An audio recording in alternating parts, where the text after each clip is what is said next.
नमस्कार, बुलेटिन में आपका स्वागत है और मैं हूं आपके साथ रितेश कुमार गौतम। और बुलेटिन का आगाज एक बड़ी खबर के साथ। लोकसभा के मॉनसून सेशन में बीजेपी सांसद अनुराग ठाकुर ने राहुल गांधी की जाति को लेकर टिप्पणी की थी, जिसको लेकर उत्तर प्रदेश के अलग अलग जिलों में लोगों ने अनुराग ठाकुर का पुतला फूंका और साथ ही साथ कांग्रेस कार्यकर्ताओं ने जबरदस्त तरीके से प्रदर्शन भी किया। तस्वीरें आपको प्रदेश के अलग अलग इलाकों की दिखा रहे हैं। आगरा, प्रयागराज, इटावा, झांसी, सीतापुर, इसके अलावा भी सूबे के कई इलाकों में आज कांग्रेस पार्टी ने हल्ला बोल प्रदर्शन का काम किया है। और बीजेपी सांसद अनुराग ठाकुर के बयान को लेकर दरअसल ये पूरी जो एक तरह से गतिरोध की स्थिति है वो पैदा हुई है। आपको बता दें कि इस मुद्दे को लेकर सड़क से लेकर संसद तक घमासान मचा हुआ है। यूपी के अलावा भी अन्य राज्यों में इस तरह के प्रदर्शन की तस्वीरें, नाराजगी, आक्रोश लगातार नजर आ रहा है और माफी मांगने की बात की जा रही है अनुराग ठाकुर से इस पूरे मामले में।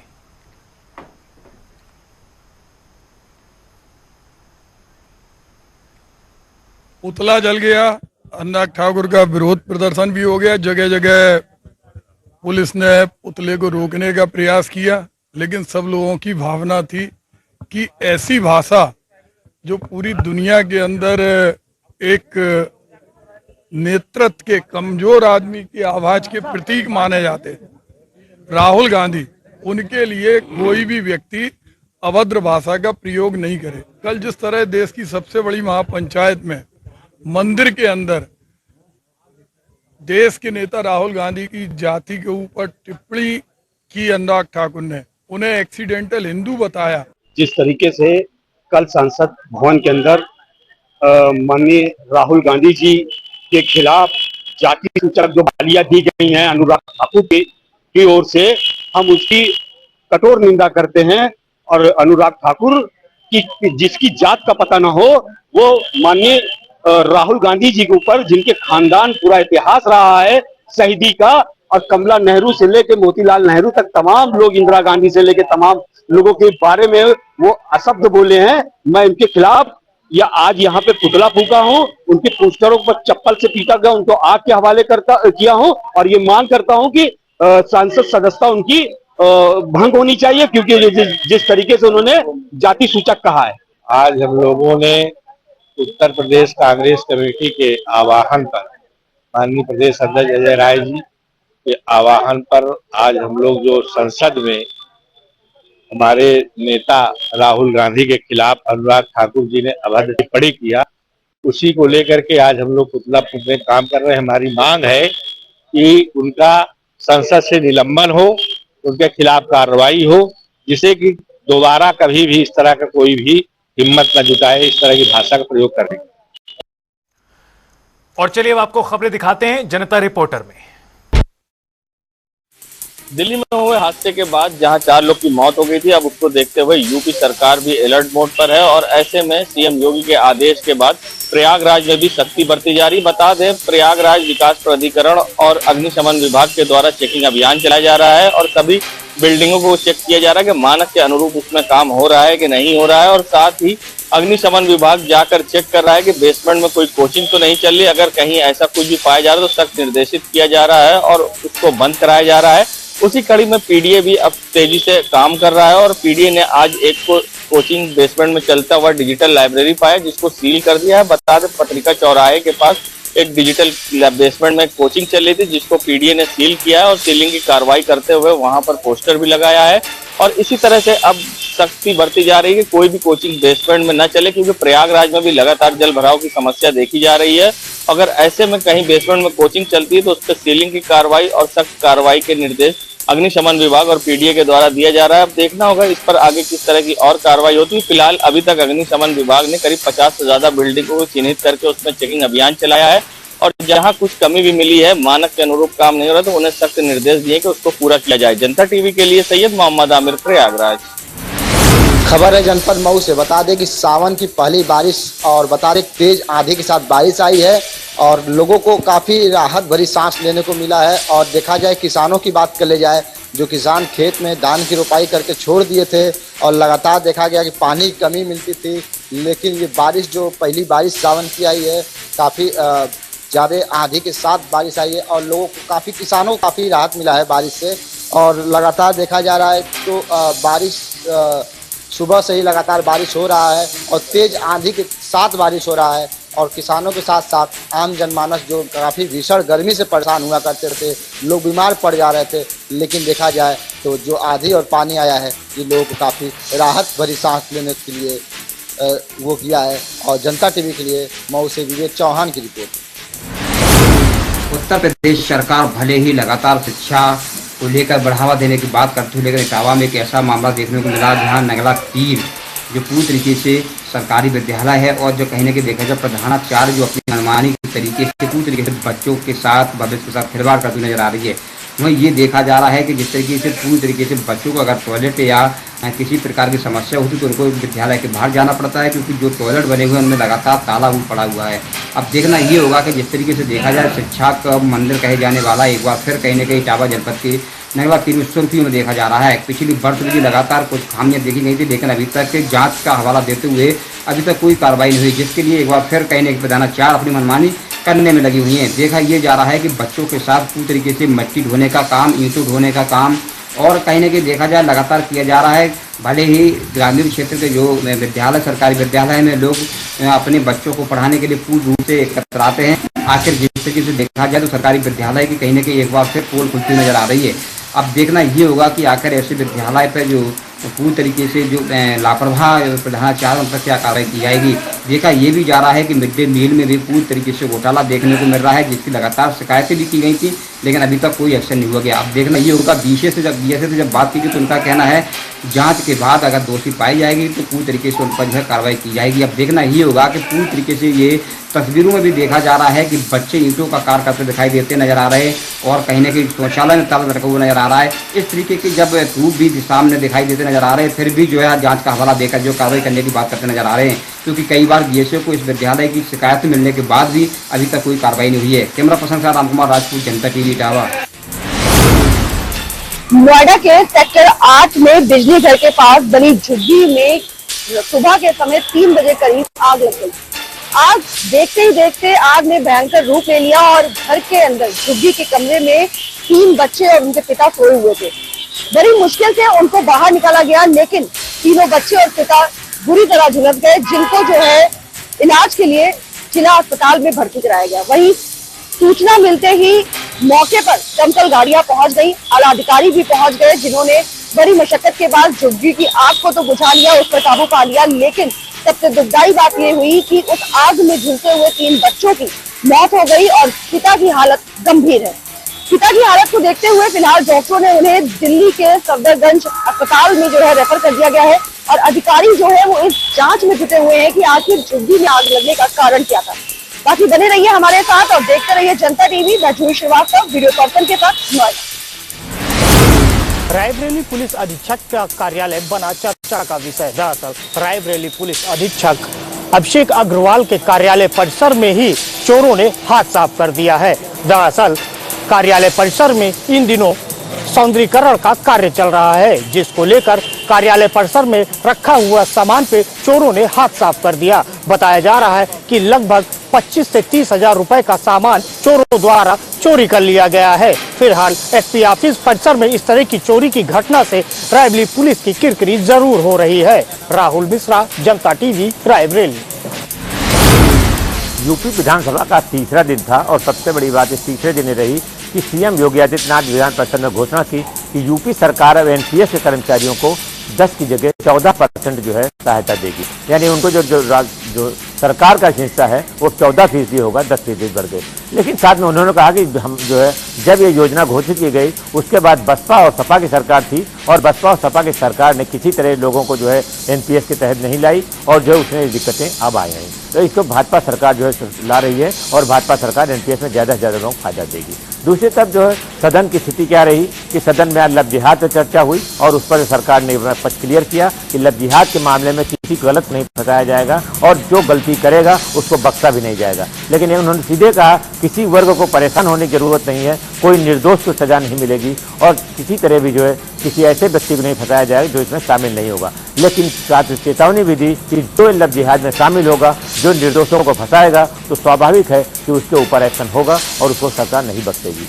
तो ये थी स्थिति लव जिहाद मामले की। दूसरी तरफ अब जो पूरक बजट था उस पर विपक्ष ने विरोध शुरू किया है। विपक्ष का लगातार कहना है कि सरकार पहला पैसा नहीं खर्चा कर पाई है, उसके बाद 50% बजट अभी बाकी है, लेकिन फिर भी जो है पूरक बजट लाया गया। लेकिन सरकार का कहना है कि कुंभ मेला और तमाम ऐसी जगह हैं, तमाम ऐसे विभाग हैं जहाँ पर उसको तत्कालिक धन की आवश्यकता है और इसके लिए अनुपूरक बजट लाया गया है। ये चर्चा भी चलती रहेगी, लेकिन इतना जरूर है कि पक्ष और विपक्ष दोनों आमने सामने जो है दमलावर है एक दूसरे पर। और जहां सीएम योगी आदित्यनाथ साथ में आज भी कहा कि सभी को सहयोग देकर सदन चलाना चाहिए और हम सबके लिए काम कर रहे हैं और ज़्यादा से ज़्यादा जो है काम किया जाएगा। लेकिन अब कल जो है चौथा दिन होगा, अब देखना है कल की क्या चर्चा होती है। लेकिन इतना जरूर है कि एक बार फिर अभी जो है सत्ता पक्ष और विपक्ष आमने सामने है और दोनों के बीच जो है तकरार और टकराहट बनी हुई है। कैमरा पर्सन रियाज के साथ सीएम मिश्रा, जनता टीवी, लखनऊ।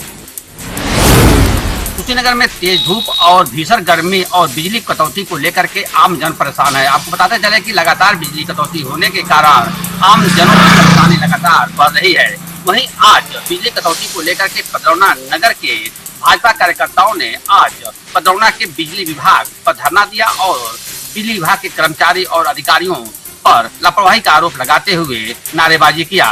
भाजपा कार्यकर्ताओं ने कहा कि बिजली विभाग के कर्मचारी और अधिकारी सरकार को बदनाम करने की कोशिश कर रहे हैं। सरकार का आदेश है कि हर जगह 18 से 20 घंटे बिजली दी जाए, लेकिन बिजली विभाग के कर्मचारी और अधिकारी के लापरवाह रवैया से बिजली कटौती लगातार हो रही है, जिसके चलते आमजन परेशान है। भाजपा कार्यकर्ताओं ने लापरवाही का आरोप लगाते हुए नारेबाजी किया। वहीं भाजपा कार्यकर्ताओं ने कहा कि यदि बिजली में की कटौती नहीं रुकती है तो उग्र आंदोलन होगा और साथ ही साथ उन्होंने भी कहा कि हम भाजपा कार्यकर्ता हैं और सरकार को यह बताना चाहते हैं कि इस समय जो बिजली कटौती हो रही है तो कहीं न कहीं आमजन की परेशानी बढ़ रही है। अब देखना ये होगा कि बिजली कटौती कब रुकती है। आदित्य पांडे, जनता टीवी, कुशीनगर। बाराबंकी जिले में सरकारी स्कूल के शिक्षकों की बड़ी लापरवाही आई सामने। कक्षा 2 के छात्र को विद्यालय में बंद कर रफू चक्कर हो गए। अध्यापक छात्र घंटों रहा चीखता। ये पूरा मामला बाराबंकी जिले के त्रिलोकपुर अंतर्गत कुरथरा प्राथमिक विद्यालय का है, जहां पर वहां पर तैनात शिक्षकों की एक बड़ी लापरवाही सामने आई है। स्कूल की जब छुट्टी का समय हुआ तो अध्यापक स्कूल में ताला बंद करके अपने अपने घर को रवाना हो गए, लेकिन इसी दौरान कक्षा 2 का छात्र मासूम फरहान उसी विद्यालय में बंद हो गया। जब घंटों बच्चा स्कूल से घर नहीं पहुंचा तो परिजनों ने बच्चे की तलाश शुरू कर दी। तलाश में पता चला कि उनका बच्चा स्कूल के अंदर ही बंद है और वो बेसब्री से अपने परिजनों का इंतजार करते हुए चीख पुकार लगा रहा है। जब इस संबंध में परिजनों ने स्कूल की शिक्षिका को फोन किया तो शिक्षिका मौके पर आई और स्कूल का ताला खोलकर बच्चे को बाहर निकाला गया। वहीं शिक्षिका ने बताया कि जब छुट्टी हुई तो शायद बच्चा स्कूल के अंदर सो गया, जिसके बाद वो स्कूल में बंद हो गया। कहीं न कहीं शिक्षिका द्वारा दिए गए इस बेतुके बयान से ये साफ जाहिर किया जा सकता है कि किस प्रकार बच्चों के प्रति सरकारी स्कूल के अध्यापक लापरवाही बरतते हैं। अब सवाल उठता है कि अगर बच्चा स्कूल में सो रहा था तो शिक्षकों ने उसे जगाया क्यों नहीं? अगर नहीं जगाया तो क्या ऐसे ही किसी मासूम को स्कूल के अंदर बंद कर अध्यापक चले जाएंगे? अगर हो जाएगी कोई अप्रिय घटना तो कौन होगा जिम्मेदार? अब देखने वाली बात होगी कि ऐसे लापरवाह शिक्षकों के विरुद्ध शिक्षा विभाग क्या कार्रवाई करता है, ये आने वाला वक्त तय करेगा। चमन मिश्रा, जनता टीवी, बाराबंकी। आगरा में अवैध तरीके से विकसित की जा रही कॉलोनियों पर एडीए का बुलडोजर लगातार ध्वस्तीकरण करता नजर आ रहा है। आगरा के अधिकारियों द्वारा लगातार अवैध तरीके से विकसित की जा रही कॉलोनियों पर बुलडोजर की कार्रवाई की जा रही है। आज ताजगंज के बाढ़ में एडीए के बुलडोजर ने 5 बीघा में विकसित की जा रही कॉलोनी पर ध्वस्तीकरण किया, तो वहीं 4000 वर्ग मीटर में विकसित की जा रही कॉलोनी को भी ध्वस्त कर दिया।